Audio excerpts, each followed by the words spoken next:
My name's Alexander Garcia, realtor and entrepreneur.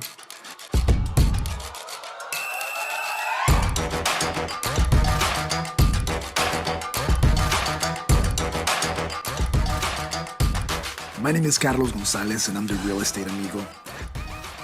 This is a podcast where our mission is to inspire and empower our Latino community.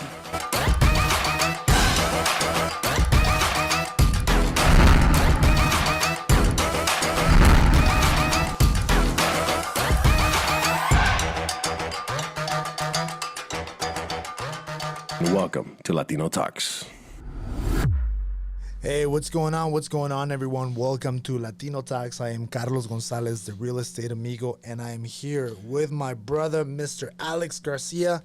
What's going on, man? I'm repping San Diego today, baby. I'm loving the jersey, bro. I'm loving the jersey. I mean, it's like the new one, right? I mean, I have absolutely zero knowledge on baseball, so I don't know if that's like, but that It is, yeah. They still rock the original one, but this is their. It's a little bit more like. I believe it's a little emphasized like Latino, so they got the colors. Okay. Latino colors, Okay. And I love it though, man. I'll be honest. At first, when I saw it, I was like, I don't see myself wearing it, and then that's a lot of colors, man. A lot of pastels. Yeah, I like it. It's a very Miami Vice, very Exactly, 90s, kind of thing. And that's what I thought. I was like, well, and then they had a trailer video. Okay. Where they introduced the new. The new logo. And the New Jersey, and it's very like Latin inspired. I was like, okay, you're like sold. Yeah, and you're right. It does have like that Miami feel to it. Yeah, exactly. The Don Johnson kind of vibe. Yep. No, loving it, bro. So Thank you, that's a little teaser of something that we might talk about during the episode, right? Absolutely, brother. No, Absolutely. We'll talk about that in a little bit. Tie a little Padres. Yeah, exactly. Yeah. No, that's exciting, man. That's exciting. It's good to see you, brother. It's been a few weeks. Yeah. We've been trying to get this scheduled, and for whatever reason, and it's just part of being an entrepreneur, right? Yeah. Carlos is traveling a lot. He's doing a lot of crazy traveling right now. You were like in was it Texas or where were you at? Oh man, I was in in the past 2 weeks. I think I did Louisville, Kentucky, Clarksburg, Indiana, Green Bay, Wisconsin. That's where I got this hat at. Nice. At the Green Bay Packers Stadium. So I saw that video. I got it. Yeah, I got it directly from the source. Then I came home for a night, and then I left to Texas. Damn. I was there for a few days, then came home for another night, and then we left to La Feria San Marcos in Aguascalientes.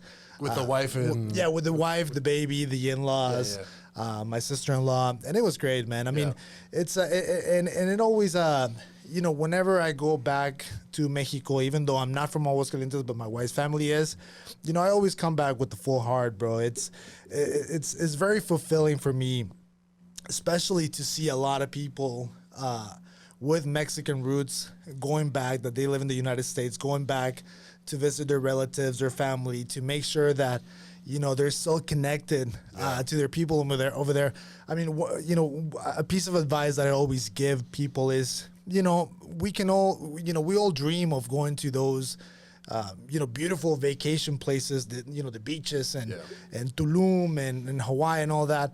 But every now and then take some time to go back home, to where your family's from, to where your grandparents, began their life and their journey and everything, because there's such a connection. And one of the saddest things that I see nowadays is that people are very, especially within our culture, there's a lack of knowledge and connection with our roots, with where your family comes from, and also going over there, it really makes you, it humbles you in a way, because especially when you go to like the smaller pueblos and rancherias and things like that, because it's like, man, We have it good. We have it good. Yeah, exactly. We have it good. You know, because over there is like, you know, you can only, you know, some places you can only shower twice a week. Yeah, you know, because right. there's, you know, there's only water. There's only so much water available. Yeah. And so it's you know, we are very pampered here in the U.S. But at the same time, the simplicity and the for whatever reason, some, you know, it feels like time is a little slower Right. in other parts of Mexico. So it almost made me question, like, wow, like is this what I'm searching for as far as the quality of life, or is that what I would ideally search for? You know, many years ago, I think it was like in 2006, 2007. I had just graduated from San Diego State. Right. And I said, you know what, I'm going to take some time off and just unplug for 4 or 6 weeks.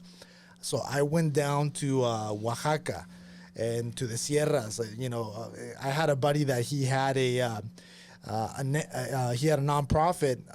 It was called Vamos por Oaxaca, which what they would do is they would get funding for all these indigenous, to help all these indigenous communities over there. Wow. So it was really nice because there was a lot of, building schools, housing, I mean, you name it.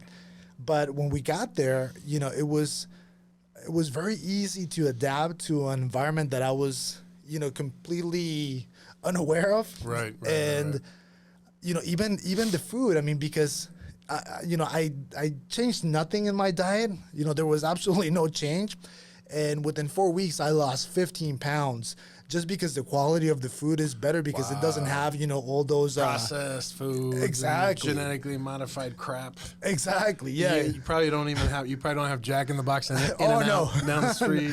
Not even close, man. Not even within driving distance. Yeah. So it was a very kind of peaceful situation, and for me it was actually difficult to come back because I'm like, I could totally get used to this, Right. And then, as Latinos, we have this concept of the American dream and chasing and chasing and chasing. Right. And that's why we have to be entrepreneurs nowadays. So that's a perfect way to segue. There we go. Transition right into our topic, which is...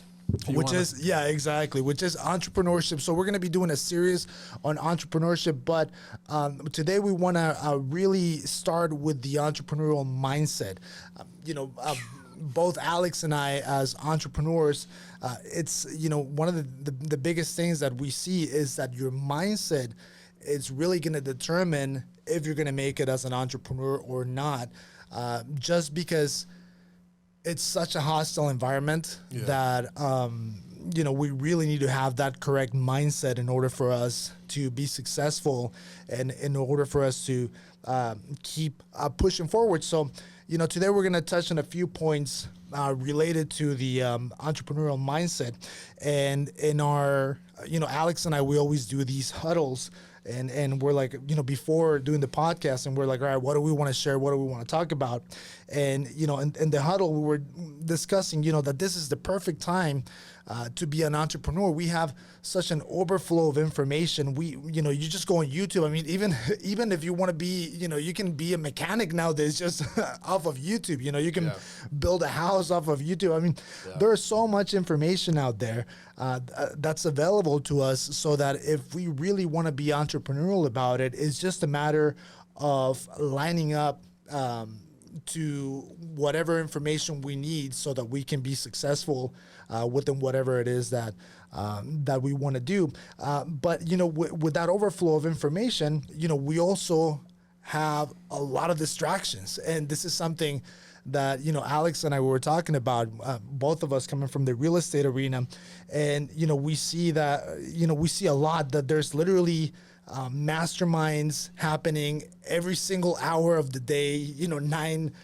hours of the day. It's and it's one of those things that if you wanted to, you could be on a mastermind literally, for 8 hours a day. You could literally make that your full-time job. So it's one of those things that, we're to, take a moment to acquire knowledge and when to take a moment and actually start executing. And this is something that I was, sharing with you, that when I went to, I typically, I still try to go to masterminds within the real estate industry, but typically, I'll be very selective of the ones that I attend.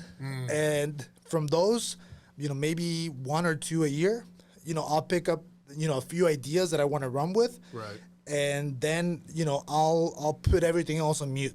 Right. Because otherwise, you can really get sucked into, the overflow of information, Right. that's available to us. So what I was asking Alex yesterday is, how, it's a very, you have to go through this on a very balanced, you have to take a very balanced approach. Right. And how do we, take massive action with what, with the information that we want to use in order so that we can be entrepreneurial with whatever it is that we want to do. Right. So that was a question that I'm like, I don't know the answer. Maybe you can, shed some light into this. So the question was, with the overflow of information that we have nowadays, that we have access to, which is crazy, which is 100 times more than it was, maybe 23 to 30 years ago. And it's going to continue to do that even with, AI and Chat GPT and all that. Yeah. It's overwhelming. It is. So with the overflow information, how do we take massive action?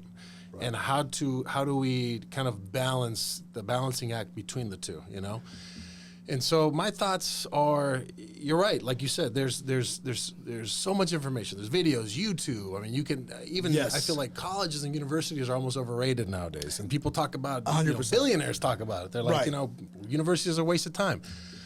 I don't necessarily agree with that all the time. I think university is good for some people and not for others. Sure. But I think that there's so much information out there nowadays that you can really educate yourself in a lot if you're looking at the right place. But there's also a lot of misinformation too, so you have to be cautious about that as well. Yes, exactly. But my thoughts are between distinguishing the balance between information and action is that you have to be careful not to overwhelm yourself with too much information because I think you had said it once. Analysis. What is analysis by paralysis? Right. Yeah, exactly. So if you're analyzing stuff too much, you're digging down that rabbit hole too much, you can get stuck. Oh, there. yeah. And people get stuck there all the time. And it's like, even today, we get stuck on our phones before bed. We're on YouTube for like 2 hours. I think everybody can relate to that. Right. And so that can really, really deter you in a lot of ways in the business world. And so what I think is that it's really not, to me, it's not so much the massive action that you have, like this crazy amount of hours that you got to put in every day. But to me, it's more the incremental little things that you're doing daily. Yes. And it's the discipline that really gets you to success. Right. Think about it this way. I think this is a good analogy. With real estate or, almost anybody in sales, most of us have to do phone calls to our database, to our past clients, future leads, all that. Right. Now, you can take, an hour a day and make 3 calls a day, every single day. And, 3 times 365, that's 1,095 calls in a year. That's incredible. That's amazing. Right. You could do that, or you can not be disciplined about it, handle those calls. I mean, imagine trying to do 1,095 calls in one day. Or you break that up into 4 quarterly. That's like what, 250 calls every quarter. That's a lot. It's very overwhelming to do in a day or two. Right. So the point is, obviously, if you do the incremental things daily and you're disciplined about it, you will grow exponentially with over time, and it's a lot easier that way. Oh yeah.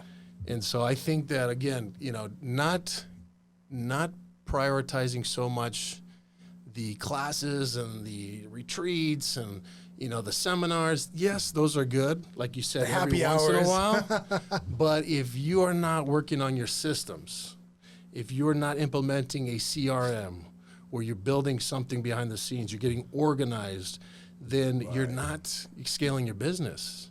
Yep. And then on top of that, I think another thing is creativity. You also have to think out. You have to be constantly thinking creatively because we are in an ever-growing, ever-expanding, technological world. And so things are, like ChatGPT. How can I implement that now into my business? Those are the things that we have to really be asking ourselves. Especially in our industry, that is so, eyeball triggered. Right. Yeah. So I would say those two things is that balance, but prioritizing your systems, your organization, the daily tasks that you do every single day, and just being extremely disciplined with those little things.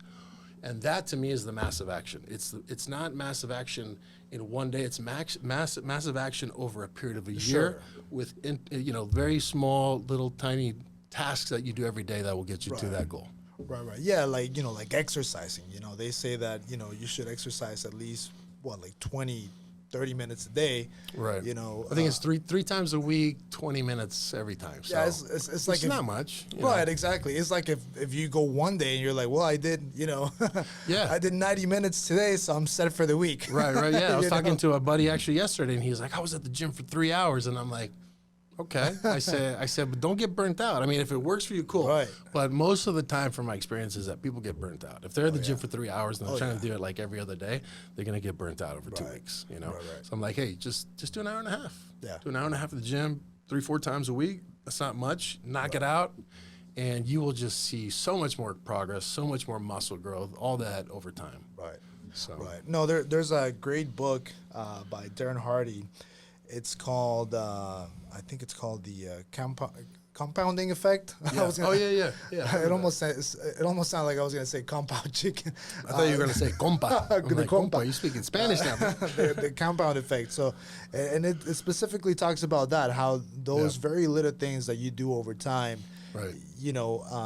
A year from when you begin, 2 years, 18 months, it really makes a significant difference. Now, what about, and we were talking about this yesterday as well, and we see that a lot in our industry. What about those guys that are like, hey man, I'm gonna get my license. I love what you guys do.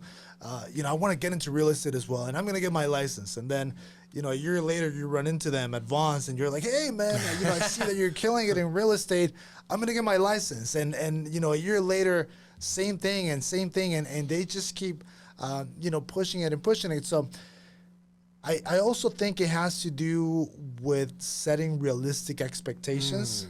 And it also, I think what you just said plays a lot with that as well, because, maybe, they just say, you know what, I just don't have time to, study for my real estate exam. Right.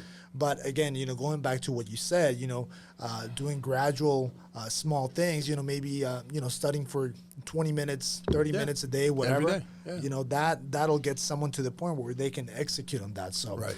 And not only that, but like you actually memorize the things better that way. Yeah, exactly. I mean, if you're practicing even 20 minutes a day, but you're doing it every single day, right? That shit's gonna stick in your head, man. Yeah. Rather than just trying to knock out 2 hours studying in one day a week, right? Right, exactly. But yeah, I do think that we have to, in today's information era, we do have to be very selective with the information that we allow to go through our mind, right. Just because it can lead to that very easily, right? And then you're working on a strategy here, but then you attended a mastermind, and now they're talking about this other strategy. So you left this strategy A unfinished, right? And now you're trying to work on strategy B. One of the one of my buddies, and him, Sam Karamian. One of the things that he's always said is, my boss, your boss, my boss, yeah, your old boss, my old boss. One of the things that he always says is, make sure that you don't leave any bridges unfinished, because once you finish that bridge, then right. you can segue it to another bridge, and as opposed to unfinished bridges they're gonna lead to failure. Right. You're gonna fall through. You can't use 10 unfinished bridges, but you can use 3 finished ones. Right, exactly. Continue working, continue growing, right? Right. And so I think that's one of the challenges that we have nowadays, that, there's that overflow of information, but, doing those gradual things. And that applies, not only to business, but, health, eating better, relationship, you name it. It applies. It applies to everything. Another point that we wanted to touch on is that to be entrepreneurial in today's world is practically a necessity. Right. And by mean entrepreneurial, for most of us, I think Gary Vee calls it your 5 to 2 side hustle. We got to have some sort of a side hustle and entrepreneurial business to whatever your to add to whatever your 9 to 5 is. Right. Because the strategies from 30, 40, 50 years ago, they no longer apply. Right. Our parents and great parents, all the baby boomers, their strategy was like, all right, I'm gonna work for a good company. I'm gonna work for San Diego Gas and Electric, or for something. I'm gonna work for the city or for the county so that I can get the good benefits. Right. And then with Social Security and with what I get, once I retire and this and that, maybe those strategies used to work. Back when the cost of living was significantly lower. Right. But nowadays, you're just gonna be stuck in a rat race. And if that's what you do, and if you're happy doing that, by all means, I'm not talking bad about that strategy, but I'm just saying that it's almost a necessity. With everything being so expensive nowadays, housing, the average rent here in San Diego is about $3,200 a month. Yeah.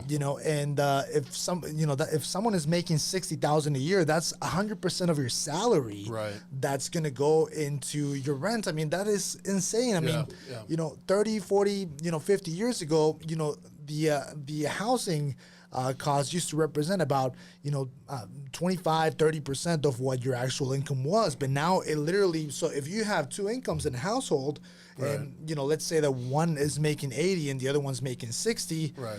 That second income is going 100% towards just paying rent, and when you talk about mortgages, with the average sales price here in San Diego being about 900,000, lower than that, maybe 825. Yeah. But still, it's almost like you have to make $80,000 a year just to make your housing payments, right, and just to take care of your housing expenses. Yep. Which, I mean, back in the day, it wasn't that way. So those strategies, about, and I'm not saying don't invest in a 401k or don't work a 9 to 5 and put overtime and hours and stuff like that. I'm not saying that, but what I'm saying is that having an entrepreneurial approach to business, meaning that you have your your regular job per se, right. and having an additional source of income, it's pretty much a necessity nowadays. Right. Yeah, man, I can't agree with you more, brother. And it's like where we're at right now with the state of California. It is becoming very extremely difficult for people to afford, right. and I think that's a given. Everybody knows that. Everybody feels it, and it's like, I think back at like when my parents, they bought their first house when they were like in their 20s, and my mom was a preschool teacher, or she was an assistant teacher. She started as an assistant. Right. My dad worked at a tempering window factory, right? And they were making, very probably average money, Yeah. And they were able to buy a house like that, And so back then, it's like it was so easy, like, oh, let's go shopping for a house. It was like shopping for clothes, Right. Obviously not, not exactly, but the point is, it was a lot easier. Right. Now it's so difficult, man. And I'm going to give you a good example. Check this out. My mom and dad bought their first house for $75,000 in Chula Vista. $75,000. Wow. Now, although the rates were a little bit higher back then, this was in 1980, I think. I think they were about 10%. I looked at the average price, on, historically, and it was about 10% back in the 1980s. So the mortgage payment on an FHA, using an FHA loan with 3.5% down payment, on a $75,000 house was only $850, bro.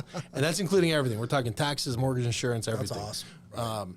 So fast forward today, that same house is worth $750,000. Okay. Okay. So if somebody tried to buy that house now, the rates are right now, I think, about 7.5%. I think right about there.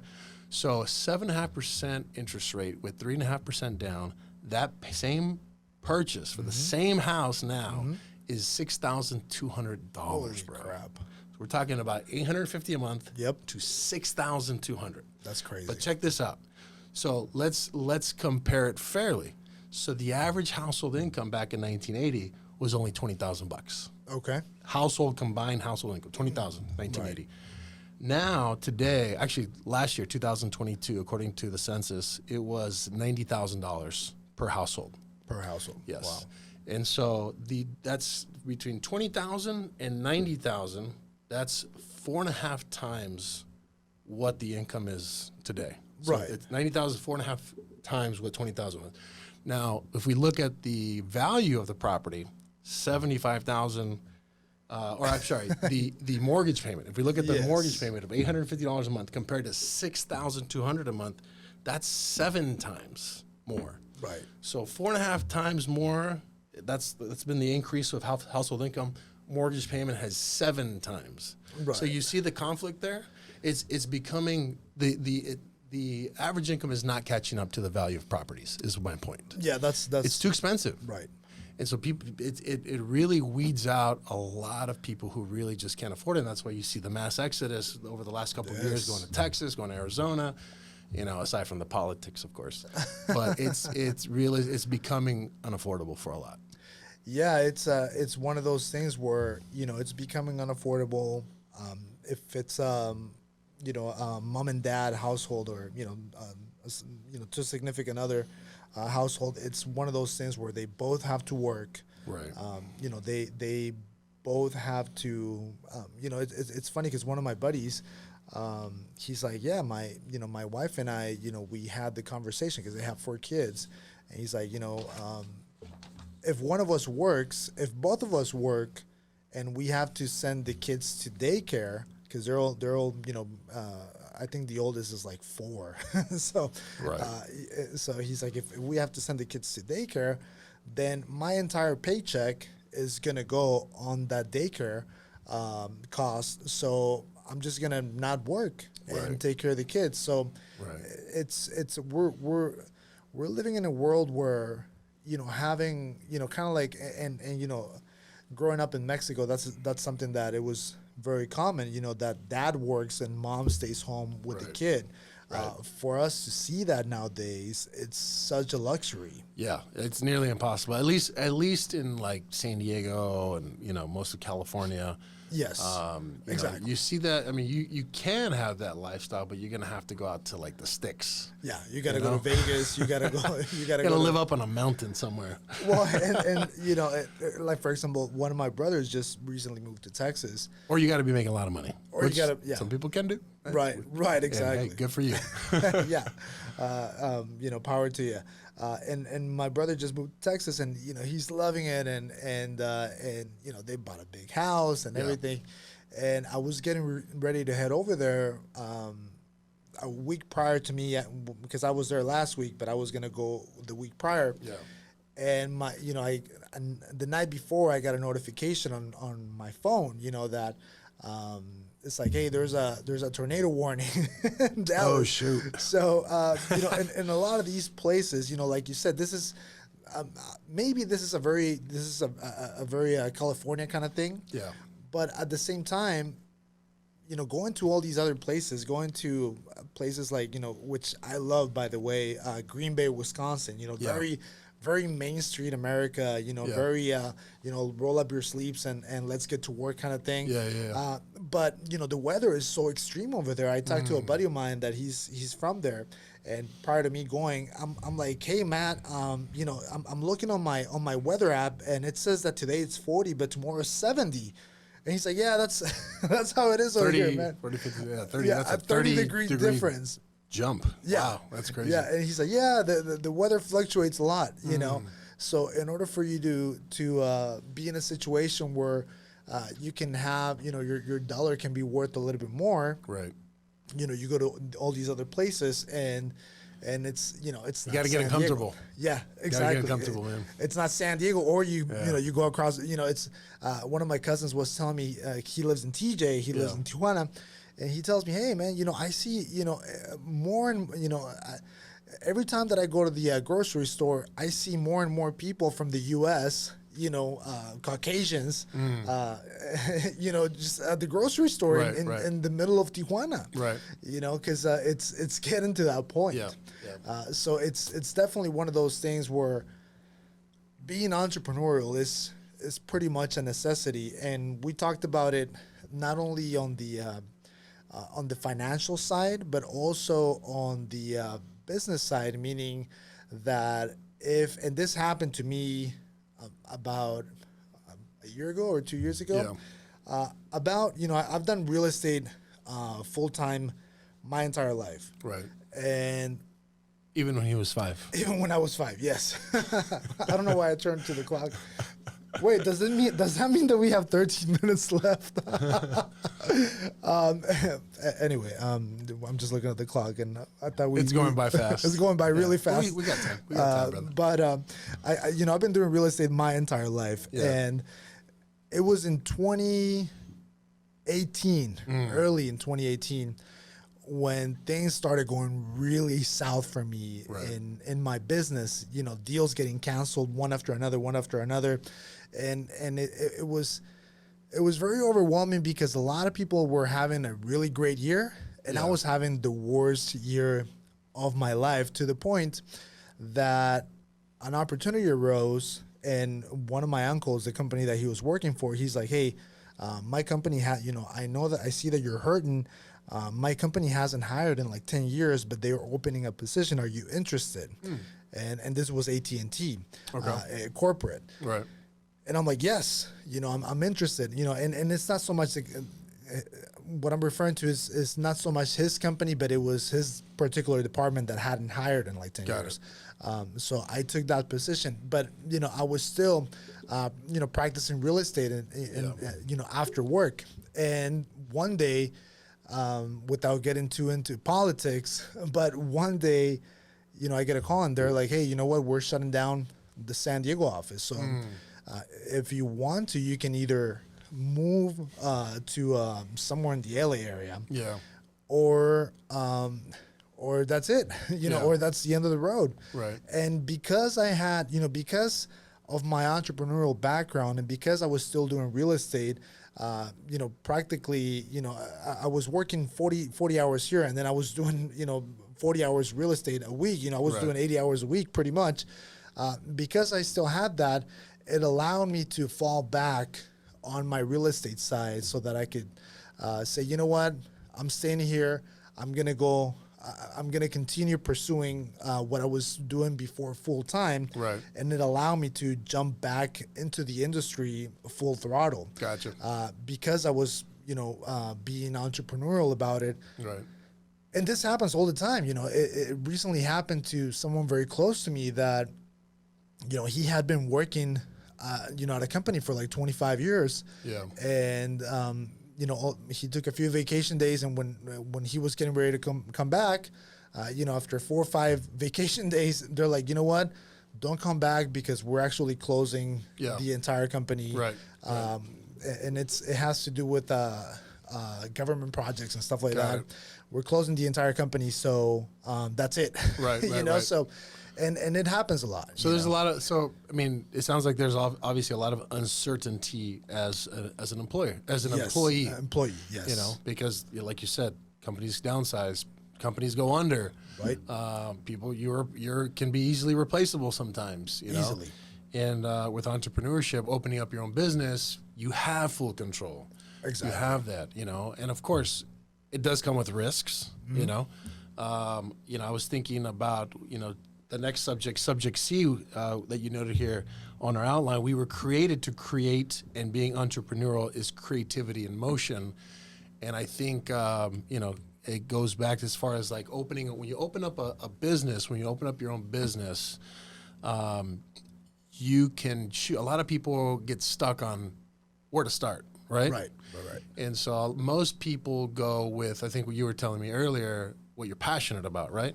Yes. What you're passionate about, something that you love to do. And why do you think that is? Why do you think people should follow that?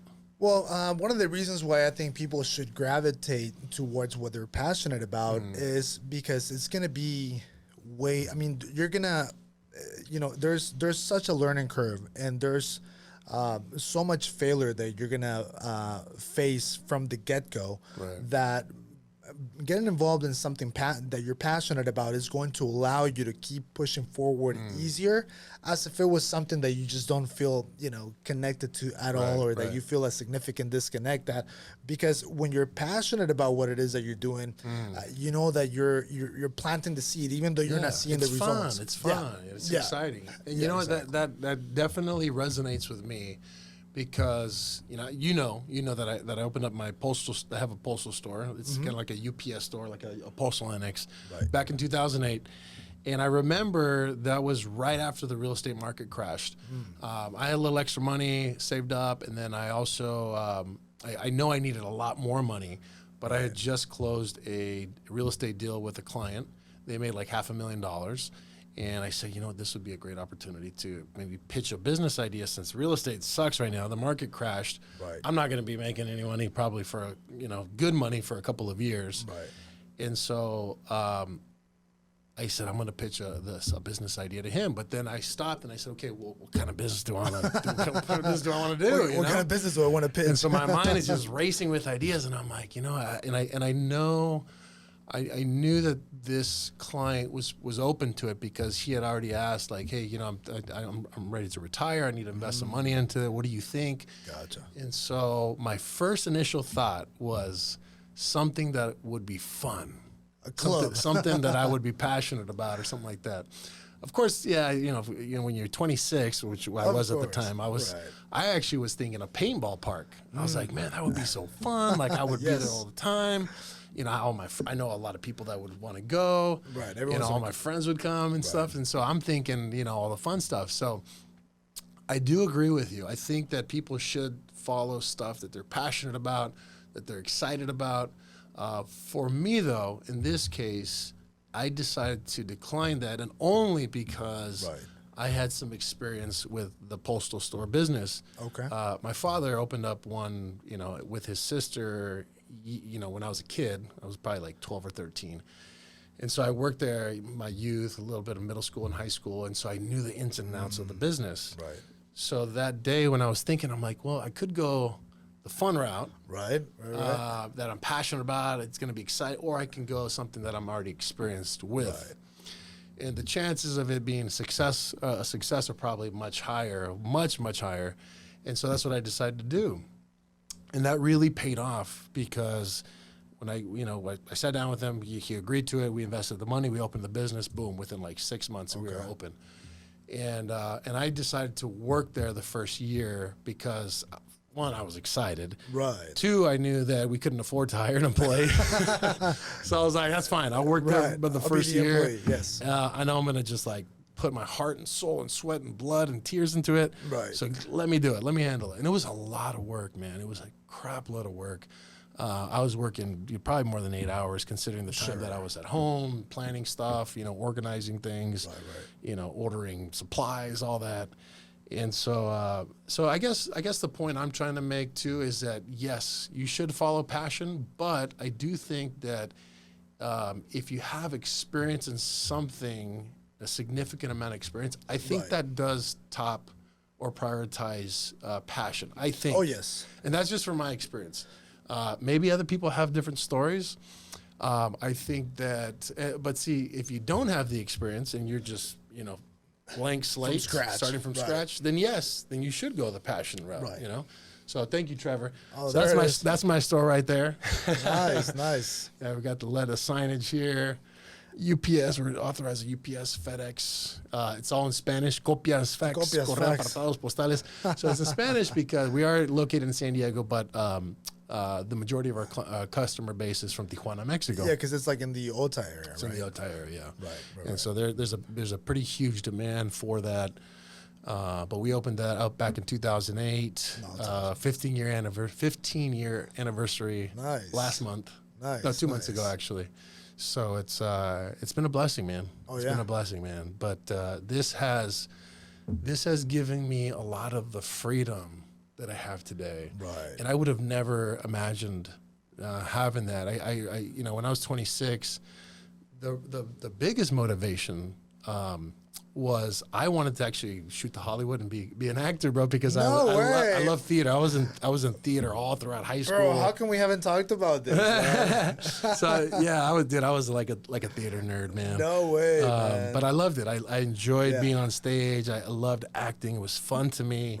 Right. And so I wanted to go into acting. I wanted to shoot to Hollywood, but I always heard about the Boulevard of Broken Dreams. Yes, You know, yes. people go there and, you know, they're stuck there for 20 years waiting tables, bartending, and then they just never go anywhere. And it's like 20 years of their life wasted. So my thought was, I'm open up this store. Right. Work hard my first year, hire an employee, which I was able to do, get to a place where it's self-sustainable, where I have some residual income, and then when I have that, shoot to LA. Right. And then I don't have to work as hard. Right. I even put up the first poster that I put was a Star Wars, George Lucas Star Wars, the original Star Wars poster Like from the 70s, and it was right in front of me at the front register, so I could stare at it every day and be like, Hollywood, I'm coming just for want to you. be a Star Wars Jedi on the Mandalorian someday. I want to be Lucas or what's his name? Luke Skywalker. No. The Portuguese guy that's the Mandalorian. Yeah. Pablo something. Right? The actor. Yeah. He's awesome, bro. I love that actor, by the way. But yeah, so that was the motivation. Obviously, I never did it. Right. I just kind of got into real estate, and I just got so busy, and so I just said, you know what, I'm gonna stick to real estate. Right. But you know what, it's a beautiful thing, man, because now I am in a place where I don't have to work there. I got 4 employees.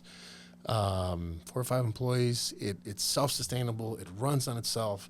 I have a good monthly income, and you know, enough for it to just, you know, pay a mortgage, pay a rent, pay a car, and it's chill, you know. But it doesn't come easy. Right. It's a lot of work. Right.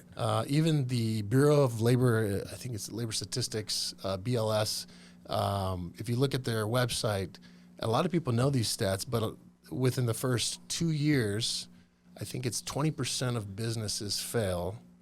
Within the first 5 years, 45% of businesses fail. And only 25% of businesses continue after 15 years. Wow. Only 25%. So it is tough. Right. It is tough, and that's why like you said, you got to be passionate about it, Right. because there's going to be times when things are rough. Yeah, exactly. And when you feel like giving up, and when you feel like there's no hope, you know, and it's going to be tough times. And even with the economy kind of going up and down, it's like, you know, even like during COVID, like how many people probably just quit? Oh yeah. Or probably just couldn't or just businesses that were not able to reopen. They couldn't reopen, you know what I mean? It's frustrating. It can be very depressing at times, you know. But it is it's just continuing. It's being comfortable with failure. Right. You know, we'll get into failure here in a little bit. Yeah. But that's just my take on that, man. Yeah, no, that's that's definitely a really good point, because experience is always gonna carry more weight than passion, for sure. Right. And you know, the entrepreneurial world is such a roller coaster. You know, it's so full of ups and downs, peaks and valleys. You know, so much. You know, it's such an unstable terrain that, you know, and for you to get to that level of experience that you had, to the point that you were like, you know what, I'm comfortable doing this. You know, it means that you learned a lot from your dad and you said his sister. Yes. Yeah. From your dad and his sister, and I'm sure they made a lot of mistakes that you got to see, you know, first row. Right. And you know, from the front row, and it was one of those things that, you know, there's no price for that experience that you already had. So absolutely. And I think it's so crucial because of that unstable environment. We need some stability. Right. You know, we need some consistency. Right. Because, you know, being entrepreneurial, it's it's one of those things where, you know, you eat what you kill. Right. And if it's, like, for example, right now in real estate, that the market is shifting. Right. You know, if it's a situation where the market has shifted and you still have responsibilities and you still have bills, but now you have to start working on completely different strategies, Right. So that you can get the same results that you were getting, you know, 6, 8, 12 months ago. You know, that is very damaging, Right. you know, emotionally damaging, Right. mentally damaging. You know, I've found myself, you know, in the midst of depression and anxiety many times. Yeah. Especially in the beginning to the, you know, like, let's say in the first 10 to, I mean, I don't know, I don't want to discourage anyone from jumping into real estate, but, you know, and especially like in the first 10 years Yeah. of me being in the industry, you know, I would find myself in situations where I'm like, oh shoot, you know what? It snuck up on me. I'm going through depression, Right. you know, I'm heavily depressed. And it was, you know, we'll talk about that on another episode, Right. on, you know, how to deal with those kinds of situations, you know, how to prevent ourselves to getting into those situations, because, you know, depression and anxiety are things that will sneak up on you when you least expect it. And, you know, I was noticing that was happening a lot. You're right. Right. So for me, it was, you know, it was one of those things that I realized that I'm like, all right, it's something that, as I progressed in my career, Right. and you know, it started being more consistent income kind of situations, Right. then, you know, that depression and anxiety kind of faded out. So being, you know, having an opportunity like that, you know, it goes a long way. Right, You know, right, it right, really right. does go a long way, even though your passion was, Yeah. your passion was to start Paintball. you know, a paintball place. I mean, which I think you still should do it. I should. We should, man. Let's do it. Let's do it, man. But I also think, you know, kind of going back to what we were talking. I know we got about 10 minutes left, Right. so we'll wrap it up here shortly. But you know, also I was thinking about motivation versus discipline. You know, and how so many of us, and I know, like for me in my youth, I was always focused on motivation. You know, motivation videos. Get motivated. You know, I wake up and I'm like, I'm not motivated. I got, you know, watch some Tony Robbins or, you know, whoever. And motivation gets you. It helps. Right. It's momentary, is what I've yes. noticed. It's momentary. It's in the moment, but it's not it's not long term. What you need. What you need again is discipline. Right. Motivation will you will get work done when you're motivated. What was I gonna say? I kind of lost my train of thought. But it's easy to get things done when you're motivated. It's discipline is when you don't want to do it. Right. Motivation is when you want to do it. That's easy. It's easy to do it when you're motivated. But when you're not motivated, which is probably about 80% of the time, let's be honest, then it's the discipline that kicks in that helps you continue to progress. Yes. Right? Yes. And so understanding the difference between that and knowing what to prioritize, which is, again, the discipline, is probably, to me, the key in building that success and scaling your business. Right. Yeah, because and it's funny because I was having a conversation with a friend of mine about that a few days ago, and he was telling me that, you know, he used an analogy like motivation will open the bank account, but discipline is going to make, you know, the deposit, you know. Yeah, cut them checks, man. Yeah, exactly. Pay the bills. You know? Exactly. Discipline is going to do that part. Right. So, and it's, and again, you know, going back to our first point, you know, we live in an area where there's, you know, all these masterminds and there's so much information out there, and there's so many things to, you know, get you motivated and get you hyped and, all right, I'm going to do it.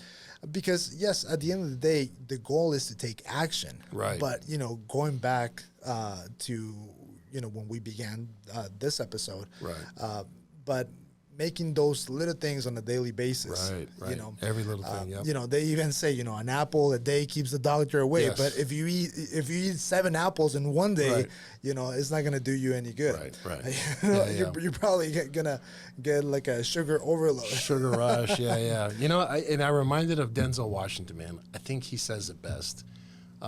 He says, don't get movement confused. What was it? Don't get movement confused with discipline, or something similar to that, right? Right. And so a lot of people get wrapped up in like, oh, I'm moving a lot.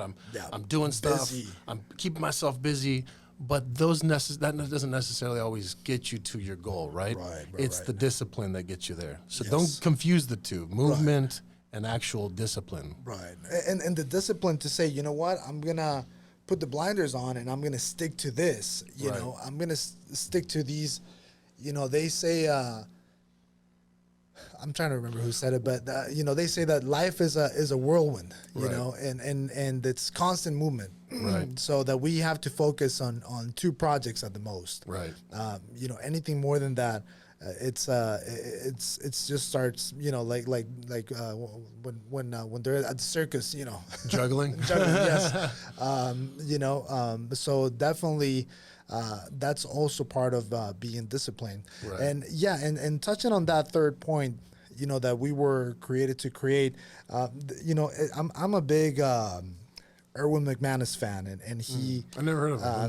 so he's an author. He's written several books, and he's he calls himself a futurist, even though he's a pastor of a church up in LA, Mosaic, and one of the analogies that he uses is that human beings have this creative capacity that no other species can imagine a world that does not exist and then create it. So what he says is, bees create honey. Ants, they create colonies. Right. And humans create futures. And the fact that, we are in this podcast studio today is because, we are currently living within, Michael Taylor's imagination. At some point in his life, he pictured, this studio and the microphones in the room, and I'm going to have, people come over and do their podcasts and things like that. Right. And, we are living inside of his imagination because he thought about it and then he created it. We are the only species that has that ability. So that that is for me something fascinating, because the question is not can you or can you not create. The question is, what are you going to create? What are you creating? And that's why I think that being creative and that being entrepreneurial is being creative at the core. Right. And because and only by being creative and only by being entrepreneurial, I think we really tap into our full potential. Right. Because I think, there's a difference between living and existing. Right. And a lot of us are just existing. We're not, it's not life or death, it's existing in death. Yeah. And there's a movie, I don't know, I think it probably came out in the late 80s. It's called Groundhog Day. Oh yeah, Bill Murray. Yes, and he was living the same day over and over and over and over again, and many of us that's our daily life. Yeah, I wake up, I'm sitting in traffic for 2 hours. I go to my desk, blah blah blah blah blah blah blah blah. All right, gotta go on your 15-minute. All right, all right, go on your 30-minute lunch break. Get home, have dinner, and do it all over again every single day, and that can lead to a lot of emptiness. Yeah, very mundane kind of. I don't want to say boring because I don't want to offend any but boys. And you know what? One of the things that and again, AT&T was such a blessing for me, but I did notice that because I was kind of stuck in that situation where my life was very repetitive, there was no difference between Monday and Thursday or Monday and Friday. Right. I started getting like chronic illnesses, and then when I started telling people around me, within the company, they're like, yeah, we all have them. Yeah. Right. And the moment I got out of that environment, it went away. Right. Wow. And now that I talk to a lot of my old coworkers, it's the same situation. Hey, what's up? One of them even had like a very bad liver situation, and she's like, oh no, it's gone. You know, Wow. it's gone. So it can also be very hindering for, you know, not only your mind, not only your emotional situation, but it can also be very hindering for your body. Right, You right, know, because I guess you know, and you know a lot about this. You know, what happens to our bodies, you know, is a reflection on what's going on our emotional internally. yeah, exactly. Right. Yeah, It gets expressed externally. And you know what? I think a lot of people though, and we'll kind of we'll finish off into like Sure. the topic of failure, because I know that's what we were going to finish off with. But I think a lot of people are scared of the transition. Yes. You know, which is understandable. I mean, transitioning from a reliable, steady check to Yes. saying, hey, let's go entrepreneur route. You know, let's Pedal dive to the in. metal. Let's hope that this business works. Right. You know, statistics are 45% of these businesses are going to fail. Like, those are scary numbers to look at. Right. I was reading this story about Jeff Bezos, which we all know. He's Amazon. billionaire. I think he's Right. second richest man in the world right now, behind Elon Musk. But he was at an interview and he was telling this story of when he was first trying to raise $1 million to take off, rolling, to have his business take off, and he was interviewing all these investors. He interviewed 60 different investors. Okay. 40 of these 60 said no. Mm-hmm. They said, no, we're not investing in your company. 20 of them said yes, and they all invested, I think, $50,000 each or something like that, or maybe it was more than that. But imagine being told no by 40 people in your face, let alone, I mean, even one. Like sometimes, I mean, some of us, one or two people saying no, that's a crappy idea. Like, don't do it, bro. Don't do it. I'm not going to invest. A lot of people just quit after one or two people. So imagine 40 people telling you no, Right. but knowing that later on there's going to be another 20 that say yes, and then you're going to be the second richest person in the freaking world. That's insane. Like, put that in perspective, and that's such a great learning lesson, man. About failure, about fear, is that you're going to be told no by a lot of people. There's a lot of people that are not going to believe in your vision. Mm-hmm. A lot of people that are not going to believe in your dream and your passion, and that's okay. Right. Again, it's being okay. It's being comfortable with being uncomfortable, comfortable with people saying no, but it's having integrity and sticking to what you believe, sticking to what you know and you feel is something that you can achieve because you're passionate about it, because you believe in it, and just sticking to it, man. Right. And if you fail, you fail. If you get 40 people that say no, that's fine, but you keep pushing forward. You have a business, you open it up, it fails in the first 5 years, who fucking cares, man? Yeah. Open another one.